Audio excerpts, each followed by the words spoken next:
Baik, shalom. Selamat pagi anak-anak. Pagi, Ibu. Ibu mau tanya, apa kabar kalian hari ini? Luar biasa. Jadi curhat ya, biasanya. Baik, sebelum kita memulai mata pelajarannya, mari kita menyanyi lagu pujian. Lagunya berjudul Aku Bahagia. Nah, sudah berdiri ya. Kamu siap ya? Sebenarnya juga siap.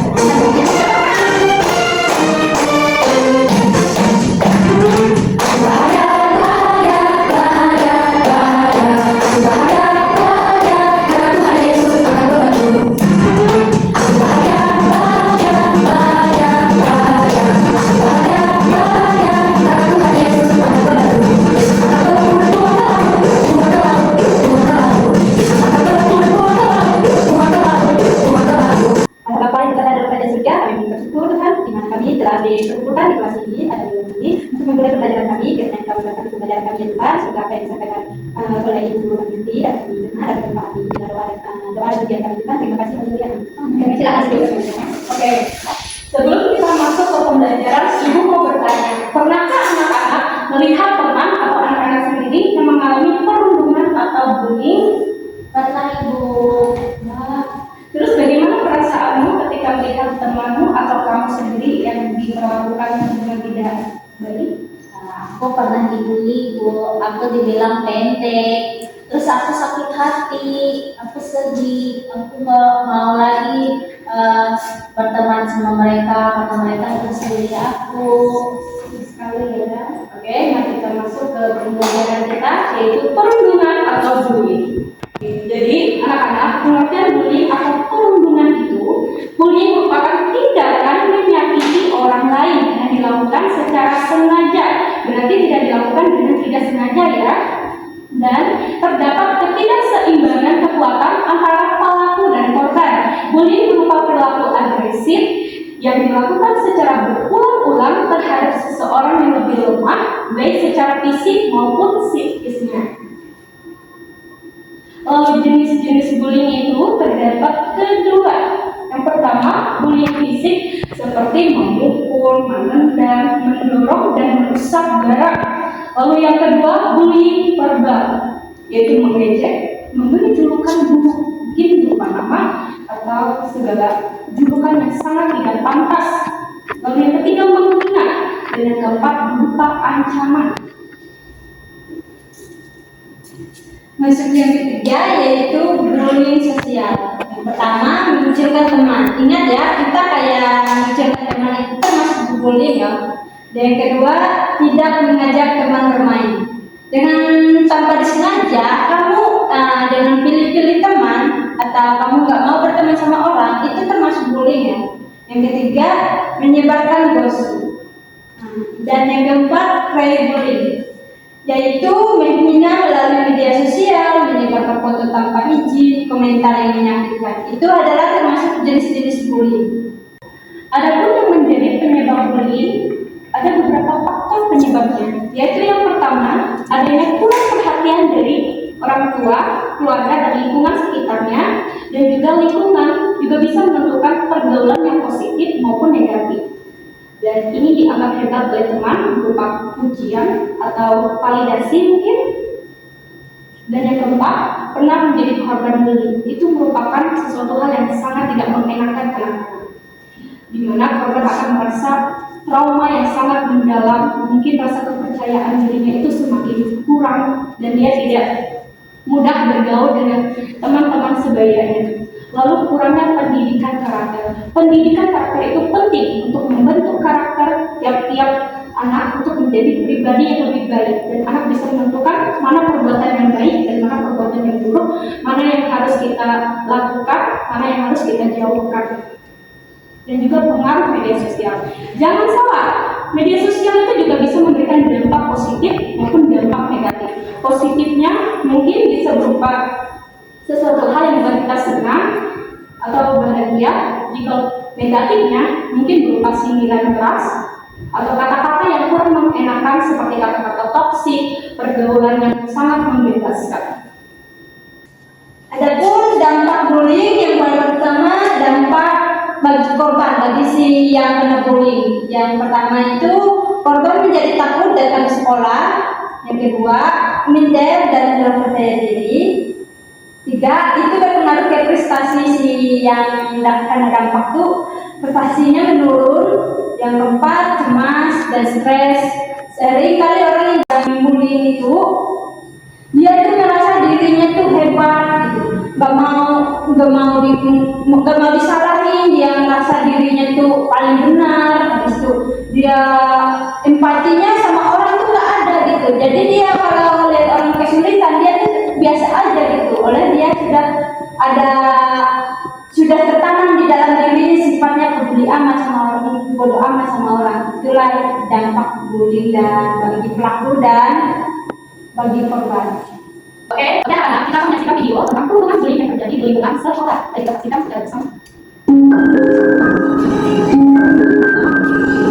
Aku ingat, pas di SMA, setiap hari aku maksudnya berangkat sekolah. Teman-teman di sekolah itu selalu memberiku memaki dengan cerita saya berhitam karena banyak keras dan berhitam. Mereka selalu menyerang dengan kata anak bodoh, hitam, dan miskin. Terkadang aku berhenti dari mereka, hanya aku selalu berpikir apa yang salah itu. Fungsi objektif. Aku juga sering menuduh diriku sebagai anak yang malas, tapi dia tidak tahu kenapa aku jadi seperti ini di sekolah. Aku selalu merasa ketakutan ketika berada di sekolah. Mereka selalu membuat diriku merasa kecil. Emang kenapa aku bisa bodoh? Tidak ada teman yang ingin bermain denganku. Semua menganggap sebagai anak yang bodoh dan miskin. Sekolah selalu menjadi penjara bagiku.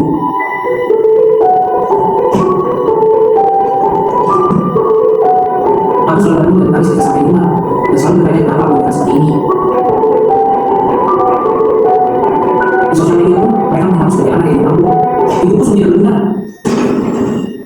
Mereka semua tidak mengerti apa yang aku rasakan.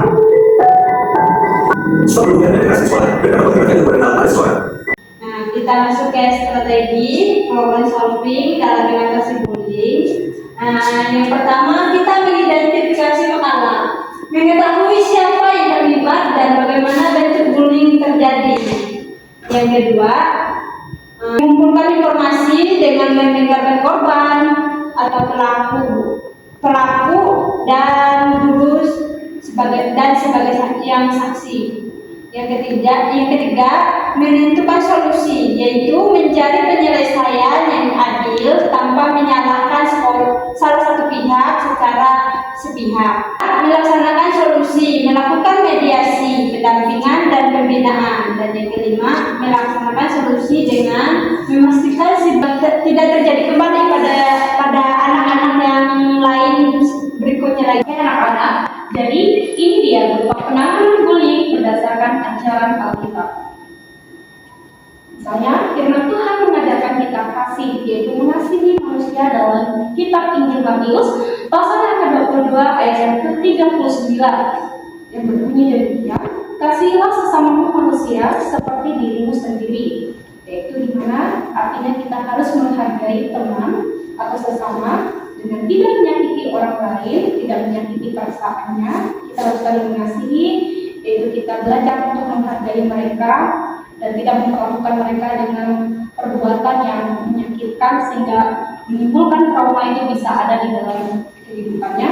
Dan yang ketiga, membangun hubungan yang saling menghormati. Misalnya ada teman kita yang berbeda latar belakang suku, agama, ras atau lain sebagainya, kita hargai. Itu membentuk saling bertoleransi seperti kata Bhinneka Tunggal Ika, walaupun kita berbeda-beda, tetapi kita tetap satu.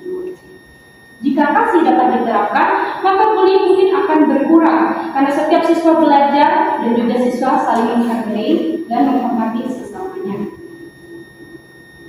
Dan ayat Alkitabnya juga sebagai solusi yaitu Efesus pasal yang keempat ayat 29. Janganlah ada perkataan kotor keluar dari mulutmu, tetapi pakailah perkataan yang baik. Artinya hindari mengejek teman, misalnya memberikan julukan yang buruk atau yang tidak pantas. Menggunakanlah kata-kata yang membangun, bukan kata-kata yang menjatuhkan. Dengan berbicara dengan sopan, santun, tata krama, etika. Kolose 3 ayat 13, sabarlah kamu seorang terhadap yang lain dan ampunlah Sekalipun mereka menyakitimu, membuat trauma di dalam kehidupanmu, kita selalu diajarkan untuk saling mengampuni sesama kita. Artinya, mengajarkan itu penting untuk saling memaafkan dan memperbaiki hubungan yang lebih baik. Masuk ke dalam sekolah, guru, orang tua, dan siswa. Yang pertama, sekolah membuat aturan tentang bullying, mengadakan pendidikan karakter. Yang kedua, orang tua memberikan perhatian kepada anak-anaknya dan mengajarkan kasih dan empati. Yang ketiga, seorang guru menjadi teladan, cepat menangani apabila ada pelaporan tentang kasus bullying yang terjadi di sekolahnya. Dan yang keempat, sebagai seorang siswa, kesimpulan, bullying merupakan masalah serius yang berdampak pada perkembangan siswa. Yang kedua, penyelesaian bullying perlu menggunakan strategi, yaitu dengan cara mengidentifikasi masalah, mencari solusi, melaksanakan, dan mengevaluasi hasilnya. Yang ketiga, sebagai orang yang percaya, kita dipanggil untuk mengasihi sesama dan menghargai setiap orang, dan membangun perdamaian sesuai ajaran Alkitab. Yang keempat, sekolah yang aman adalah sekolah yang bebas dari bullying dan penuh kasih. Anak-anak, jadi ini dia, stop bullying. Jadi kita harus saling mengasihi seperti yang diajarkan oleh Tuhan berdasarkan dalam Alkitab tadi, yaitu kasihilah sesama manusia seperti dirimu sendiri. Karena bullying itu marak terjadi di lingkungan sekolah, sehingga membuat dampak trauma dan korban menjadi enggan untuk berinteraksi dengan teman-teman dan lingkungan sekitarnya, sehingga dia minder. Dia jadi orang yang pemalas, pendiam, pemalu, murung, dan di mana korban ini dulunya merupakan seseorang yang paling aktif, yang paling ceria. Tetapi karena diperlakukan dengan tidak baik oleh teman-temannya, dia berubah menjadi sosok pribadi yang sangat. Tuhan memberkati kita untuk menjadi pribadi yang baik, mengasihi sesama, bukan menindas mereka yang lemah. Oke. Masuk ke dalam diskusi kelompok, yaitu anak-anak boleh melingkar posisi duduknya. Nomor duduk kelompok kecil. Terima kasih anak-anak sudah membentuk kelompok kecil. Di sini Ibu meminta anak-anak untuk memecahkan masalah menggunakan strategi problem solving, yaitu mengatasi perundungan atau bullying. Langkah-langkah penyelesaian masalahnya yaitu mengidentifikasi masalah, mengetahui siapa yang terlibat dan bagaimana bentuk bullying itu yang terjadi mungkin di lingkungan yang pernah anak-anak alami berdasarkan pengalaman. Lalu yang kedua, mengumpulkan informasi. Mungkin pernah mendengarkan curhatan dari korban atau kisah dari pelaku, guru, dan juga saksinya. Dan yang ketiga, menentukan solusi, mencari penyelesaian yang adil tanpa menyalahkan salah satu pihak secara sepihak. Dan yang keempat, melaksanakan solusi, melakukan mediasi, membutuhkan pendampingan dan pembinaan yang tepat. Bagian terakhir, yang kelima, melaksanakan solusi, memastikan bullying itu harus dibasmi untuk tidak terjadi di masa depan. Oke.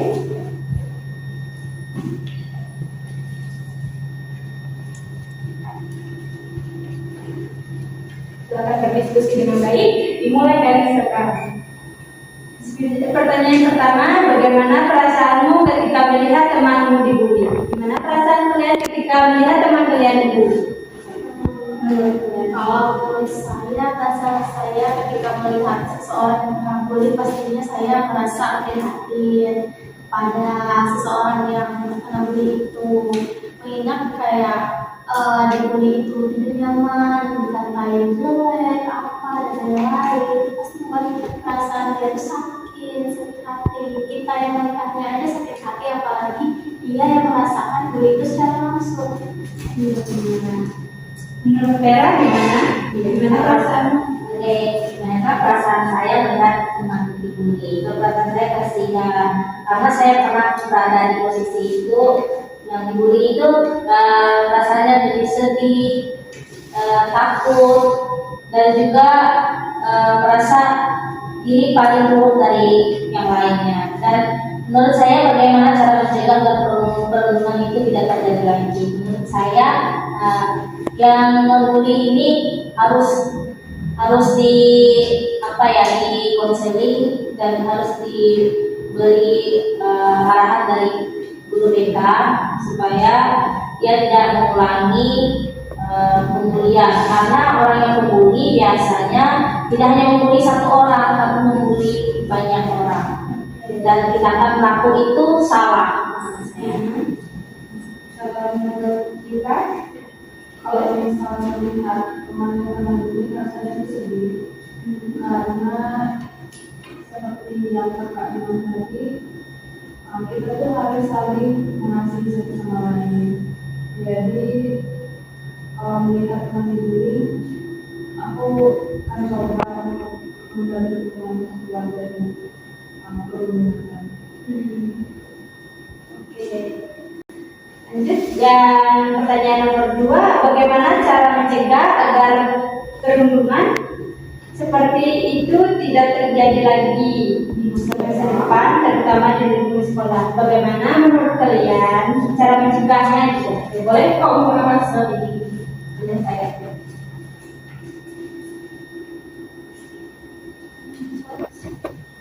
Kalau menurut saya sendiri, biasanya pihak sekolah itu mendapatkan sebuah sosialisasi mengenai sebuah perundungan atau bullying ini.